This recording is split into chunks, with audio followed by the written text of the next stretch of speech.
Panjagutta accident కేసులో big twist వెలుగులోకి వచ్చింది. ప్రమాదం తర్వాత షకీల్ కొడుకు సోహైల్ ను పోలీసులు అరెస్ట్ చేసి స్టేషన్ కు తరలించారు. సోహైల్ ను అదుపులోకి తీసుకోవడంతో మాజీ ఎమ్మెల్యే షకీల్ స్టేషన్ కు వచ్చారు. సోహైల్ బదులు షకీల్ ఇంట్లో పని మనిషిని కేసులో చేర్పించారు. అనంతరం సోహైల్ ను విడిపించుకుపోయారు. మరోవైపు పోలీసుల నిర్వాహకంపై విమర్శలు వెలువెత్తుతున్నాయి. మరోవైపు పంజాగుట్ట సీఐ దుర్గారావుకు అస్వస్థతకు గురి కావడం కలకలం రేపుతోంది. సీఐని బంజారాహిల్స్ లోని కేర్ హాస్పిటల్ కు తరలించారు. మాజీ ఎమ్మెల్యే షకీల్ కొడుకు వ్యవహారంలో సీఐ పాత్రపై ఆరోపణలు ఉన్నాయి.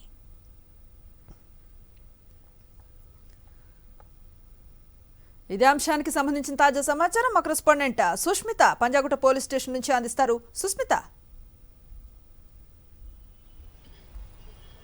యశానుశ్రీ మనం చూస్తున్నాము. మన ప్రజా భవన్ వద్ద కూడా చూసుకుంటే 23వ తేదీ అర్ధరాత్రి 3 గంటల ప్రాంతంలో కూడా కారు బీభత్సం సృష్టించింది. అయితే ఆ కారులో కూడా ఇద్దరు అమ్మాయిలు ఇద్దరు అబ్బాయిలు ఉన్నట్టు కూడా తెలుస్తుంది. అయితే ఇందులో ఒకరి పాత్ర కూడా చూసుకుంటే మాజీ ఎమ్మెల్యే షకీల్ కొడుకుగా కూడా తెలుస్తుంది. అయితే షకీల్ కొడుకు అయితే ఆ మినిటే తెలిసిన వెంటనే కూడా ట్రాఫిక్ పోలీసులు కంప్లైంట్ రైజ్ చేయగానే కూడా వచ్చి అతన్ని అరెస్ట్ చేసినట్టు కూడా తెలుస్తుంది. అయితే అదుపులోకి తీసుకున్న అనంతరం కాసేపటి తర్వాత కూడా చూసుకుంటే మాజీ ఎమ్మెల్యే షకీల్ ఎక్కడైతే దుబాయ్లో ఉన్నట్టు కూడా తెలిసింది. అక్కడి నుంచి కూడా ఆయన తండ్రి అక్కడి నుంచి ఇక్కడి నుంచి వారికి ఇన్స్ట్రక్షన్స్ ఇచ్చి అతన్ని బయటికి పంపించినట్టుగా కూడా చెప్తూ ఉన్నారు. అయితే అతని ప్లేస్లో అతనికి సంబంధించిన పని వ్యక్తిని ఒక వ్యక్తిని కూడా ఇరికించినట్టు కూడా చెప్తూ ఉన్నారు. అయితే మొత్తంగా కూడా చూసుకుంటే ఈ నిర్వాహం అంతా కూడా పోలీసుల వాళ్ళ నుంచే జరిగిందని కూడా ఒక ఆరోపణలు అయితే వెలువెత్తుతున్నాయి. ఇందులో ఒక సిఐ కానీ కానిస్టేబుల్ నైట్ డ్యూటీ ఆఫీసర్ కూడా ఉన్నట్టు కూడా తెలుస్తుంది. అయితే వారందరినీ కూడా అంతర్గత విచారణ అయితే చేస్తూ ఉన్నారు. మొత్తంగా కూడా చూసుకుంటే ఇప్పుడు సోహెల్ కానీ ఇక్కడ కానీ అతను పరారీలో ఉన్నట్టు కూడా తెలుస్తుంది. అయితే దుబాయ్కి వెళ్ళాడా లేకపోతే ఇంకెక్కడికైనా వెళ్ళాడా అన్న కోణంలో కూడా వెతుకుతూ ఉన్నారు. ఇప్పటివరకు కూడా చూసుకుంటే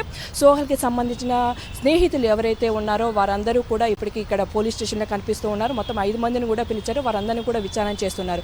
పూర్తిగా కూడా చూసుకుంటే ఎవరైతే ఆ సన్నిహితులు ఎక్కువగా అతనితో ఎక్కువ ఎవరు మాట్లాడుతున్నారో అనే కోణంలో వాళ్ళని చూసి వారందరినీ కూడా 5 మందిని ఇక్కడికి విచారణ పిలిచినట్టు కూడా తెలుస్తుంది. అయితే ఇందులో కొంతమంది కూడా చూసుకుంటే దాదాపు 2 నెలల క్రితం 3 నెలల క్రితం మాట్లాడిన వారిని కూడా ఎక్కువగా ఎవరైతే మాట్లాడో వారందరినీ పిలిచినట్టు కూడా చెప్తున్నారు. అయితే వారందరికీ ఎటువంటి సంబంధం లేకుండా ఇక్కడికి తీసుకువచ్చి వారిని విచారణ చేస్తున్నట్టు కూడా చెప్తున్నారు. అయితే పూర్తిగా వారికి ఇందులో మాకు ఇన్వాల్వ్మెంట్ ఎటువంటిది లేదు. అయితే ఆ రోజు ఎక్కువగా చూసుకుంటే కారులో ఇద్దరు అమ్మాయిలు ఇద్దరు ఎవరైతే షకీల్ మాజీ ఎమ్మెల్యే షకీల్ కొడుకు అలాగే అతని పని వ్యక్తి మాత్రమే ఉన్నట్టు కూడా తెలుస్తుంది. అయితే వీరందరికీ కూడా ఎటువంటి సంబంధం లేదన్నట్టు కూడా ఇప్పుడు ఎవరైతే బాధితులు ఇక్కడికి వచ్చారో వారందరూ చెప్తున్నారు. పూర్తిగా కూడా చూసుకుంటే ఇప్పటికి సోహెల్ అయితే పరారీలో ఉన్నట్టు కూడా తెలుస్తుంది. మరి ఆ దుబాయ్ నుంచి మాజీ ఎమ్మెల్యే ఇక్కడి వరకు నడిపించాడా లేకపోతే వాళ్ళ కొడుకును కూడా దుబాయ్కి పిలిపించుకున్నాడా అన్న కోణంలో కూడా పూర్తిగా సీసీటీవీలు కానీ అయితే వెతుకుతున్న పరిస్థితి. మొత్తంగా ఆ రోజు కారు బీభత్సం సృష్టించిన తర్వాత మొత్తంగా చూసుకుంటే అందులో కూడా సోహెల్ ఉన్నట్టుగా కూడా తెలుస్తుంది. దాన్ని డీసీపీ